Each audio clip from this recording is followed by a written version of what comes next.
Maths गणित important questions for all exams. प्रश्न number 1। एक आयत की लंबाई चौड़ाई से 10% अधिक है। यदि क्षेत्रफल 110 वर्ग मीटर है तो आयत की चौड़ाई ज्ञात कीजिए। ऑप्शन है पहला 10 मीटर, दूसरा 20 मीटर, तीसरा 25 मीटर और चौथा है 30 मीटर। तो यहाँ पे दिया है प्रश्न में आयत की लंबाई चौड़ाई से 10% अधिक है।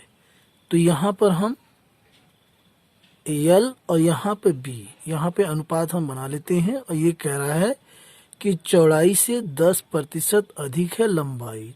तो चौड़ाई जो है वो 100% रही होगी, जो है यहाँ पर हम 100 मान लेते हैं और यहाँ पे जो है लंबाई जो है 10% अधिक है, यानी कि 110% है। ठीक है। अब यहाँ पर इसे जब हम 0 से 0 से हम काट देंगे तो ये हो जाएगा 11/10 का, और इसे हम मान लेंगे 11x और ये रेशियो 10x। तो यहाँ पर चौड़ाई हो जाएगी 10x और लंबाई यहाँ पर 11x, और यहाँ दिया है क्षेत्रफल 110 वर्ग मीटर। तो यहाँ पर चूंकि क्षेत्रफल होता है लंबाई गुणित चौड़ाई, और ये दिया है 110 वर्ग मीटर, और यहाँ से लंबाई है 11x और चौड़ाई है ये 10x, 110। इसे हम सॉल्व कर लेंगे तो ये हो जाएगा x² और ये गुणा में 110 बराबर 110। यहाँ से x² बराबर 110 और बट्टे में 110, यहाँ से कट जाएगा 1 आ गया, यानी कि x बराबर √1। x का मान यहाँ पर 1 आ गया। अब यह जो मान आया है x का 1, ये उठा करके हम इसमें रख देंगे। x का ये मान जो है उठा के हम इसमें रख देंगे। चूंकि हमें चौड़ाई निकालना है तो यहाँ से हो जाएगा चौड़ाई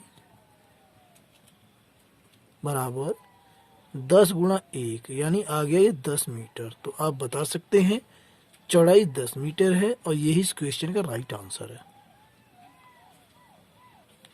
प्रश्न 2। मनीष की क्षमता कुमार की क्षमता से दोगुना है। यदि दोनों मिलकर किसी कार्य को 22 दिन में समाप्त करते हैं तो मनीष अकेले उस कार्य को कितने दिन में करेगा। पहला ऑप्शन है 30 दिन, दूसरा 33 दिन, तीसरा 36 दिन और चौथा है 40 दिन। यहाँ पर दिया है मनीष की क्षमता कुमार की क्षमता से दोगुना है, तो यहाँ पर मनीष के लिए हम m बना लेते हैं, कुमार के लिए k, और दोनों में रेशियो है। ये कह रहा है कुमार की क्षमता से दोगुना है, तो कुमार की क्षमता हम मान लेंगे 1, तो मनीष की हो जाएगी दोगुना।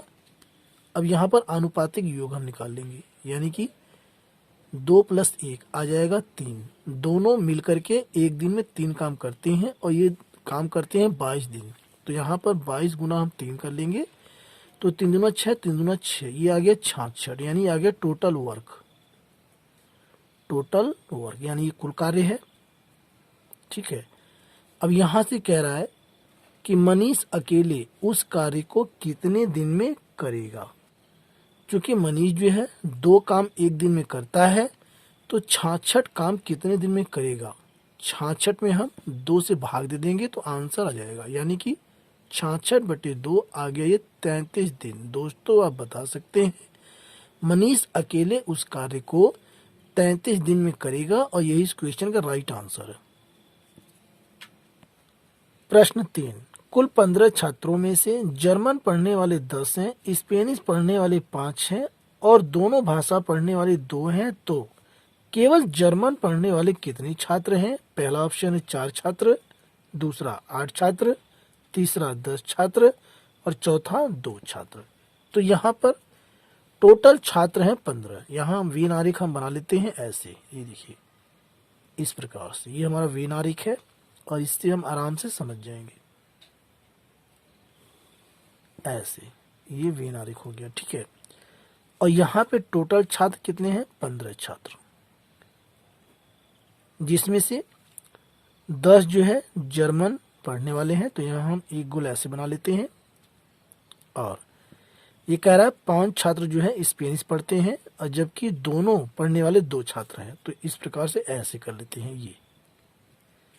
तो यहाँ पर 2 छात्र जो है ये दोनों भाषा पढ़ते हैं। और यहाँ पर जो है, यहाँ से आ गया, ये कह रहा है कि जर्मन पढ़ने वाले 10 हैं, जर्मन पढ़ने वाले 10 हैं। तो ये हो गया जर्मन,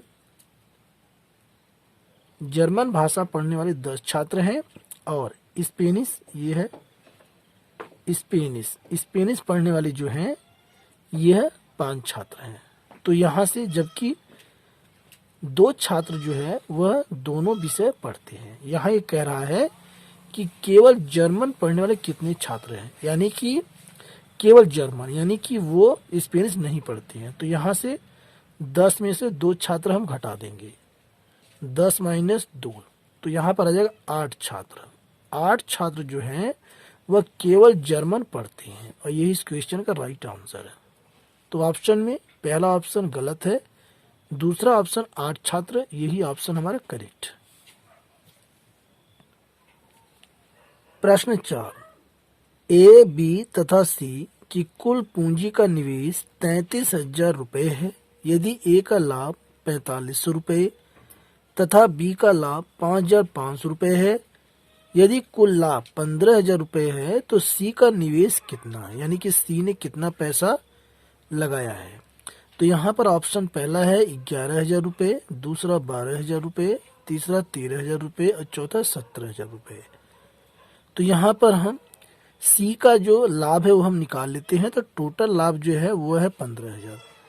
तो यहाँ पर ए का जो लाभ है वो है 4500 रुपये, उसको मिला है, और बी को मिला है 5,500। तो इस प्रकार जो है जोड़ देंगे, तो ये 0 0 5 5 10 के 0, यानी ये 4 5 1 9 1 10,000, ये 10,000 हो गया। तो सी का हिस्सा कितना हुआ, सी का हिस्सा हम कैसे निकालेंगे, टोटल लाभ है 15,000 रुपये, और 15,000 में से हमें 10,000 घटा देंगे ए और बी का लाभ।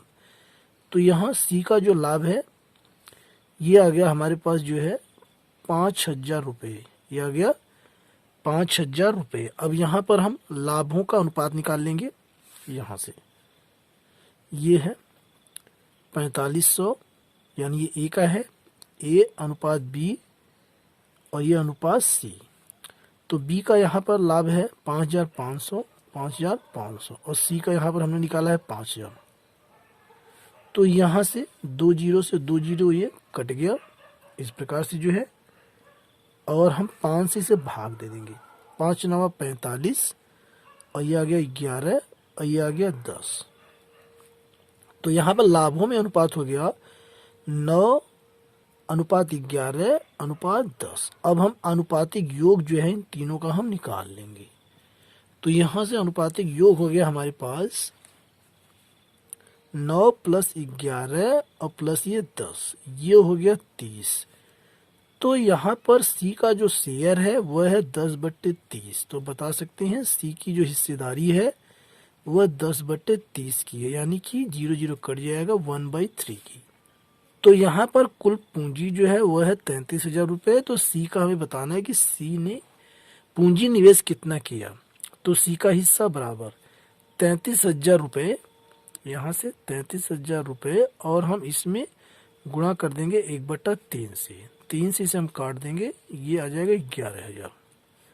तो आप बता सकते हैं कि सी का जो पूंजी का निवेश है वह 11,000 रुपये का है, और यही इस क्वेश्चन का राइट आंसर है। ऑप्शन में पहला ऑप्शन 11,000 रुपये, यही करेक्ट है। अगला प्रश्न, प्रश्न 5, वलय का क्षेत्रफल ज्ञात करें यदि बाह्य त्रिज्या 2a तथा अंतः त्रिज्या b है। यहाँ पर 4 ऑप्शन है, और चारों में से बताना है कौन सा ऑप्शन सही है। तो पहले हम वलय को समझ लेते हैं किस प्रकार का वलय होता है। देखिए, ये हम वलय बना रहे हैं, ये एक वृत्त हमने बनाया और एक हमने इससे बड़ा वृत्त बनाया।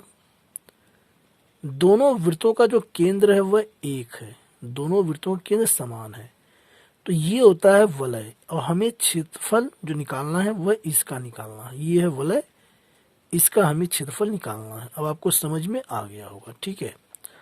तो यहाँ पर ये यहाँ से लेके यहाँ तक ये हमारी अंतः त्रिज्या, जिसे हम स्मॉल r से दिखाते हैं, और ये यहाँ से लेके ये यहाँ तक ये जो बाह्य वृत्त को टच करता है ये हमारी बाहरी त्रिज्या है और इसे हम कैपिटल आर से दर्शाते हैं। अब यहां से हम निकाल लेते हैं वलय का क्षेत्रफल। तो वलय का क्षेत्रफल होता है बराबर पाई ब्रैकेट में बाह्य त्रिज्या का स्क्वायर माइनस आंतरिक त्रिज्या का स्क्वायर। तो यहां से पाई और यहां पर बाह्य त्रिज्या यहां पर है 2a, तो 2a का स्क्वायर माइनस ये अंतर त्रिज्या है यानी कि आंतरिक त्रिज्या, तो ये b का स्क्वायर। अब इसे हम सॉल्व कर लेंगे तो इसका आंसर आ गया पाई ब्रैकेट में 2 दूना 4 a का स्क्वायर माइनस b का स्क्वायर। और यही जो इस क्वेश्चन का राइट आंसर है। ऑप्शन में पहला option pi 3 square minus B square गलत है। दूसरा पाई ब्रैकेट में 2 स्क्वायर माइनस बी स्क्वायर ये भी गलत है। तीसरा पाई ये भी गलत है। और चौथा पाई ब्रैकेट में 4 स्क्वायर माइनस बी स्क्वायर यही इस क्वेश्चन का राइट आंसर है। आई होप वीडियो आपको पसंद आई होगी। वीडियो के पसंद आने पर वीडियो को लाइक और चैनल को सब्सक्राइब करें। Thanks for watching.